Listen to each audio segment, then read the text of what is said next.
Hey guys, making a new video here. Really made some great discoveries once again, and I just wanted to share them with all of you. Um, Once again, I'm starting here on this Gong Gong Wikipedia page, and I've really been trying to think about things about how I've followed the evolution of mythology to the east into Asia. However, that culture, according to official archaeology, shows that that area does not predate in terms of civilization and advancement, does not predate Sumeria.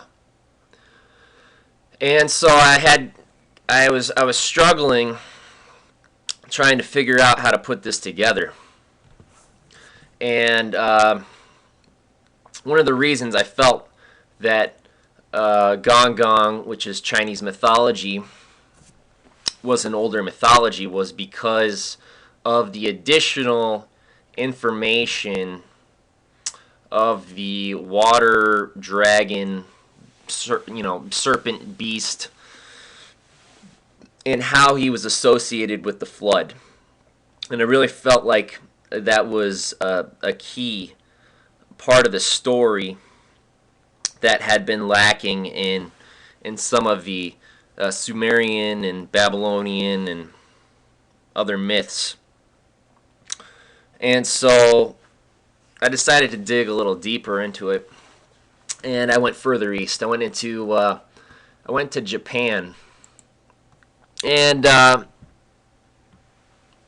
lot of you guys know about the Yonaguni Monument, which is a controversial, submerged archaeological site, in my opinion.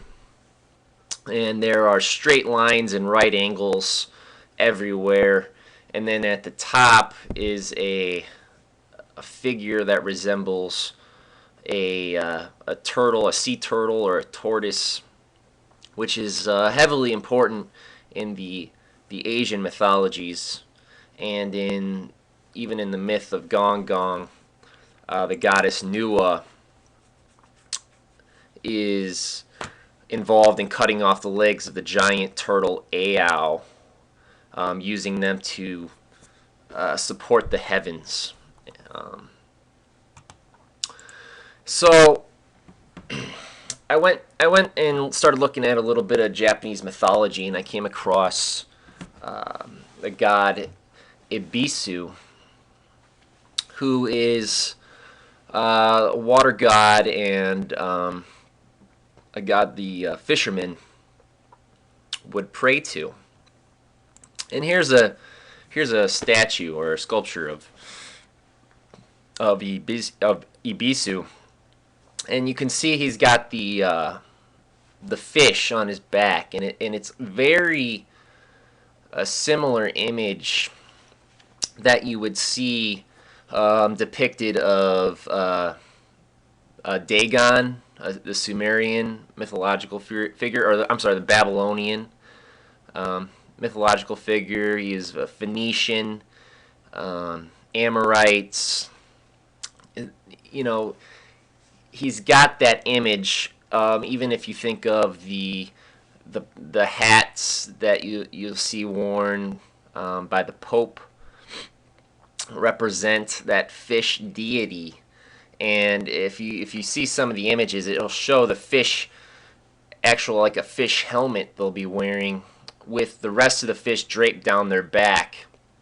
Very similar to this statue. But what sent me on my quest, my new research here, was I started trying to search for any connections between this Ibisu god and Oannes, who is the He's a fish god type character that is described by Berosus in the um, Origins of Babylon. And here they're saying his predecessor was known as Adapa to the Sumerians, but he later became known as Oannes, who, the story goes, came from the ocean and taught the ancient Sumerians how, everything, how to read and write, how to grow their crops, sciences, mathematics. He taught them civilization. And even Carl Sagan, they say here, talks about this story, or did talk about this story, in regards to an alien visitation. But I'm taking it in another direction here, because I believe that this mythology came from the East, and Ibisu is also a representation of this ancient Eastern mythology that has fused with Western culture.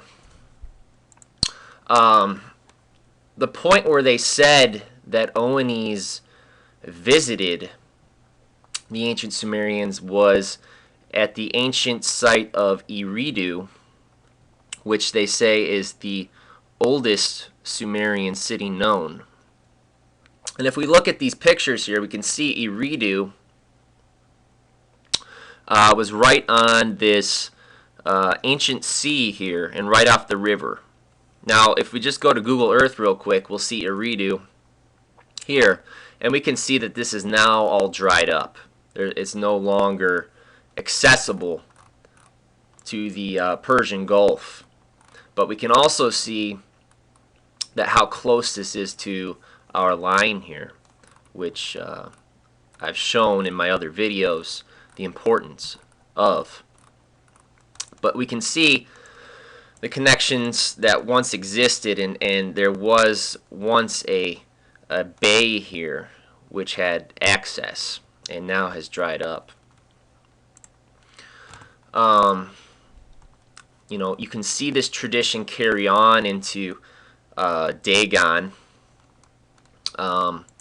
There's the story of Jonah, who was supposedly swallowed by a whale and was spit up on the coasts of Nineveh, which is where they find the ancient Sumerian or Babylonian texts, where the ancient library once existed, which was actually the inspiration for the Library of Alexandria. They say when Alexander came through Nineveh, he was inspired by that and wanted a library. However, he never made it to Egypt, and the library was built by the Ptolemies. So, once again, if you followed my other videos, you'll know what I'm referring to. As the question is, did Alexander really ever exist? And I heavily would refer you to my other videos. I'm not going to get into that right now in this one. Also, we have Matsya, who was an Indian fish deity, and he is involved with warning man of the Great Flood and telling them to build a giant boat. So we have this flood mythology everywhere. But as I was searching, I searched for any connections I could find between Oannes and Ibisu, and I came across a really interesting blog, and It's by a guy. He wrote a book. He's written a couple interesting books, and he talks about the ancient serpent. The serpent, the sea monster, the one that guarded the navel of the sea. And the navel of the sea, so you can see here, is a myth developed by the Filipinos and Indonesians.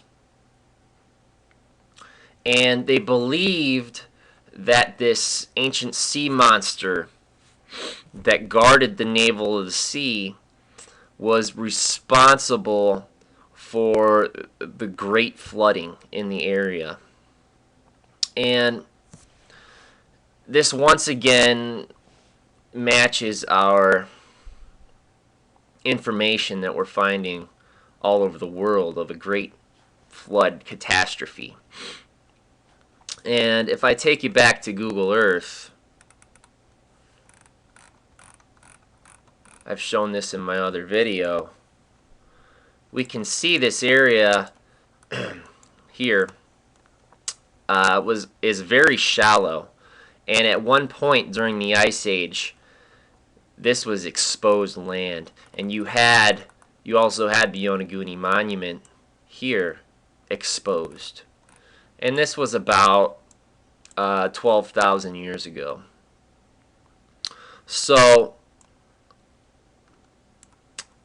when the ice caps started to melt, and when the ice started to melt from the Ice Age, this caused earthquakes and flooding, and these areas became submerged. And this is what I believe to be the true location of Atlantis. The timeline matches what Plato talked about, and these people, which I'm going to show you, were navigators of the world, and it's really quite remarkable.